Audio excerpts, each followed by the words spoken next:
नमस्कार दोस्तों। SK education के यूट्यूब प्लेटफॉर्म पर आप सभी का स्वागत है। जैसा कि आप सभी जानते हैं कि हमने आपसे को पहले भी बता रखा था कि इस यूट्यूब चैनल के माध्यम से हम आपको काफ़ी सर्विसेज प्रोवाइड करते हैं, जिसमें हम आपको जॉब्स की जानकारी, स्पोर्ट्स की जानकारी, एजुकेशन न्यूज़ की जानकारी, कई जीके की क्लासेस, इसके अलावा हम आपको ऑनलाइन कंप्यूटर क्लासेस भी दे रहे हैं। तो उसी सिलसिले में अभी हमने एक बेसिक कंप्यूटर कोर्स शुरू किया है, जिसमें हम आपको कंप्यूटर की बेसिक जानकारी ज़ीरो लेवल से स्टार्ट कर रहे हैं।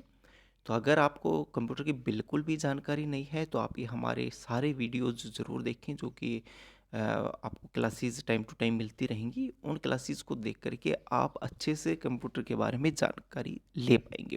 फ्रेंड्स, इसके अलावा काफ़ी स्टूडेंट्स ऐसे हैं जो कॉम्पिटिशन एग्ज़ाम की तैयारी कर रहे हैं, लेकिन उसमें भी क्या होता है कि आपने देखा होगा कि कंप्यूटर भी एक सिलेबस का हिस्सा होता है और वो काफ़ी बेसिक्स होता है। चाहे वो किसी टाइप का ही एग्ज़ाम क्यों ना हो, और उसमें काफ़ी बेसिक क्वेश्चंस आते हैं। तो अगर आप हमारी ये क्लासेस अटेंड करते हैं, तो आपको काफ़ी बेसिक क्वेश्चंस हैं वो भी क्लियर हो जाएंगी। ठीक है, तो ये आपके लिए काफ़ी इंपॉर्टेंट है। तो देखिए, ऑनलाइन कंप्यूटर क्लास जैसा कि आप सभी जान ही गए होंगे, बेसिक्स ऑफ कंप्यूटर हम आपको बताएंगे। तो चलिए आज सबसे पहले बात करते हैं कि व्हाट इज़ कंप्यूटर, कंप्यूटर क्या है। ठीक है फ्रेंड्स, देखिए यहाँ पे 1 2 3 4 करके हमने कुछ पॉइंट्स नोट किए हैं, जिसमें इन सभी को मिला करके हम आपको कंप्यूटर की जो परिभाषा है वो बताएंगे। ये जैसा कि आप सभी जानते हैं कि कंप्यूटर एक इलेक्ट्रॉनिक्स डिवाइस होता है। ठीक से, यह इनपुट लेता है, उसको प्रोसेस करता है और देन आपको आउटपुट देता है। यानी अब कंप्यूटर क्या हुआ, यानी computer is an electronic device which takes input, process it and then gives us output. ठीक है, आप ये जो मैंने आपको परिभाषा बताई है, आप इसको नोट भी कर सकते हैं। नोट्स भी आप चाहें तो हाथों हाथ बना सकते हैं।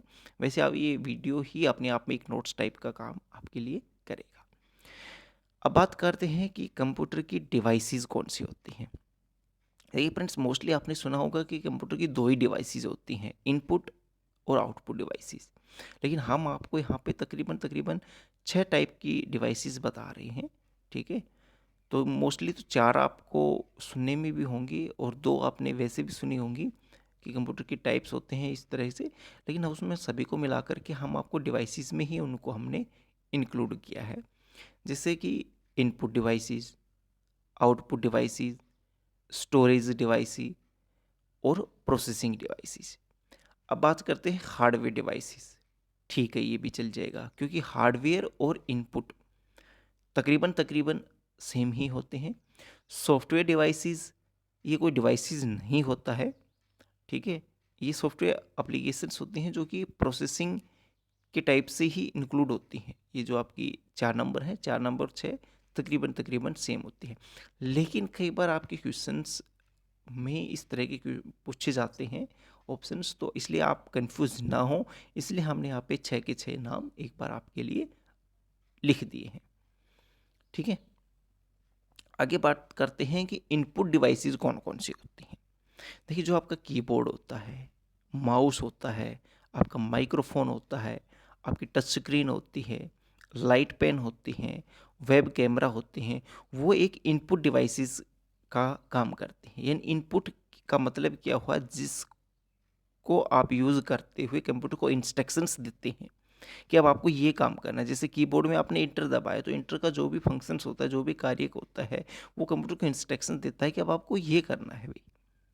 ठीक है, माउस से आपने लेफ्ट क्लिक किया, राइट क्लिक किया, ठीक है, माउस को आप घुमा रहे हैं, तो इसका मतलब वो इंस्ट्रक्शंस दे रहा है कंप्यूटर को कि अब आपको ये काम करना है। और जो आप मॉनिटर के सामने देखते हैं सारी चीज़ें, वो आपको जो दिखाई देती हैं, वो आउटपुट डिवाइसेस होते हैं। लेकिन उससे पहले इनपुट डिवाइसेस ये 6 की 6 आप नोट कर लीजिए। कई बार कंप्यूटर सॉरी क्वेश्चंस में बहुत ही इजीली, जैसे टच स्क्रीन कंप्यूटर की कौन सी डिवाइसेस है, लाइट पेन कौन सा है, वेब कैमरा कौन सा है, माइक्रोफोन, इस तरह के लास्ट के जो 3 4 5 6 इसमें कई बार क्वेश्चन आ जाता है, सेलेक्ट द इनपुट डिवाइसेस। तो आपको ये ऑप्शन दिए जाते हैं, लेकिन कई बार भाई आपको हो सकता है कि इस तरह की जानकारी ना हो, तो आप गलत आंसर पे टिक कराते हैं। ये इनपुट डिवाइसेस देखिए, कीबोर्ड ये होता है आपका, माउस ये होता है, माइक्रोफोन ये होता है, टच स्क्रीन इस टाइप, जिस मोबाइल की टच स्क्रीन है तो वो इनपुट का काम करती है आपकी। लाइट पेन होता है जिस पेन से आप लिखते हैं, वो वेब कैमरा होता है। ठीक है, अब बात करते हैं कि आउटपुट डिवाइसेस कौन सी होती हैं। देखिए, जब आपने इंस्ट्रक्शंस दी जिस भी इनपुट डिवाइसेस के माध्यम से, और वो आपके सामने डिस्प्ले होके आती हैं, वो आपकी आउटपुट डिवाइसेस का काम करता है। जैसे मॉनिटर, आप मॉनिटर पर देखते हैं सारी चीज़ें, आउटपुट डिवाइसेस है। प्रिंटर, जिसमें आपने पेज के लिए प्रिंट की कमांड दी, पेज प्रिंट होके आया, वो आपका आउटपुट डिवाइसेस हो गया। स्पीकर, आपने गाना प्ले किया, ठीक है, गाना आपके स्पीकर के माध्यम से आपके सामने आ रहा है, इनपुट आउटपुट डिवाइसेस है। ठीक है, सीडी, जिसके अंदर आपने डाटा को अपलोड किया है। डीवीडी, ये सारे जितनी भी हैं, ये पांचों के पांचों आपकी आउटपुट डिवाइसेस हैं। अब बात करते हैं स्टोरेज डिवाइसेस, मोस्ट इंपॉर्टेंट है, नोट कर लीजिए। Flash memory, optical disc, local drives, magnetic tape और मैग्नेटिक डिस्क, ये सारी स्टोरेज डिवाइसेस होती हैं, मोस्ट इंपॉर्टेंट है कंप्यूटर के बेसिक्स के अंदर। अब बात करते हैं कि इन एक एक के बारे में कि क्या क्या चीज़ होती हैं। स्टोरेज डिवाइसेस, फ्लैश मेमोरी, ये देख लीजिए आप, यानी आपका जो मेमोरी कार्ड होता है, पेन ड्राइव होते हैं, ये स्टोरेज डिवाइसेस में आते हैं। ऑप्टिकल डिस्क, जिसके अंदर आप सीडी डाल के रन करते हैं वो। लोकल ड्राइव्स, आपने कंप्यूटर में देखा होगा, लोकल डिस्क CEF इस तरह की, तो वो भी स्टोरेज डिवाइसेस होते हैं। मैग्नेटिक टेप, ये कैसेट्स होती हैं, रील वाली कैसेट जिनको बोलते हैं। और मैग्नेटिक डिस्क, ये भी आपने अपने कंप्यूटर के पार्ट में कहीं ना कहीं देखा होगा। तो ये सारी हैं वो स्टोरेज डिवाइसेस होते हैं। हमने बहुत ही मतलब कंप्यूटर कहते हैं ना, 5-6 टुकड़े करके आपको बेसिक चीज़ बताने की कोशिश की है। तो फ्रेंड्स, अगर आपको वीडियो पसंद आ रहा है तो प्लीज़ लाइक इसको ज़रूर कीजिए। अगर आप चाहते हैं कि आपके साथी भी इस वीडियो को देखें तो प्लीज़ प्लीज़ इसको शेयर भी ज़रूर करते रहिए।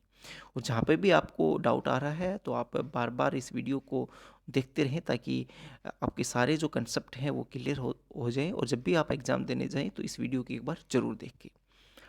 मदरबोर्ड, प्रोसेसिंग डिवाइसेस के अंदर है तो motherboard, processor, random access memory, most important, read only memory, ROM, most important, और switch mode power supply, SMPS। Friends, इनकी कई बार फुल फॉर्म भी पूछ ली जाती है आपसे कि रैम की फुल फॉर्म क्या है, रोम, SMPS, इन सभी फॉर्म क्या है, तो ये भी आप नोट कर लीजिए एक बार। प्रोसेसिंग डिवाइसेस, मदरबोर्ड, ये होता है आपका प्रोसेसर, जैसे Intel core i2, i5, i3, 4, 5, 6, 7 आपने देखा होगा, ये सारे इंटेल कंपनी बनाती है इनको, और इनका प्रोसेसर होता है। तो जितनी एडवांस टेक्नोलॉजी उस हिसाब से i7, 8, 9, 10 इस तरह से बढ़ता जाएगा इसको। Switch mode power supply, SMPS computer के अंदर लगा होता है। ये भी रैंडम एक्सेस मेमोरी, रैम होती है, प्रोसेसिंग डिवाइसेस है, ये भी रीड ओनली मेमोरी, रोम है, ये भी आपने देखा होगा कंप्यूटर के पार्ट्स के अंदर। अब बात करते हैं कि भाई फंक्शंस ऑफ कंप्यूटर क्या है। ये आप सभी को पता चल ही गया होगा, कैलकुलेशन करने की काम आता है। जैसे जो आप पहले क्या होता था कि ऑफिस के अंदर मैनुअली काम होता था ना, और आप उस काम को बढ़ा करके कंप्यूटर क्या करने लग गए, तो स्पीड वर्क होने लग गया है। ठीक है, और पहले क्या होता था कि भाई रजिस्टर भर जाते थे, तो उन डाटा को सेव करना बहुत मुश्किल होता था, और आप एक छोटे से कंप्यूटर के अंदर लाखों करोड़ों डाटा है वो आप सेव कर सकते हैं। रजिस्टर में हो सकता है कि आपसे कोई गलती हो जाए, लेकिन कंप्यूटर गलती बहुत कम करता है, लेकिन जैसा आप इंस्ट्रक्शन देंगे वैसा वो काम करेगा। ईजी टू यूज़ है, ज़्यादा हार्ड नहीं है, अभी इसको यूज़ करना है बहुत ही ईजी है। हर कोई इंसान थोड़ा सा बेसिक सा अगर सीख ले तो वो ईजिली कर सकता है। जैसे आप सभी पहले कैलकुलेशन हमें करनी होती थी तो काफ़ी पेज भर देते थे हम लोग, फिर कैलकुलेटर्स आए, वो भी काफ़ी हद तक सही है। तो कैलकुलेटर भी अपने आप में कंप्यूटर फंक्शन ही है। ठीक है, और आजकल जो कंप्यूटर्स आ रहे हैं, टाइप की कंप्यूटर है, वो आपकी करोड़ों अरबों की जो कैलकुलेशंस हैं वो सेकंड्स में कर देते हैं। ठीक है फ्रेंड्स, तो ये थी कंप्लीट जानकारी about this basic online computer course की रिगार्डिंग। आई होप फ्रेंड्स ये वीडियो आपको अच्छे से समझ में आ गया होगा। वीडियो पसंद आया तो लाइक शेयर जरूर कीजिए। धन्यवाद।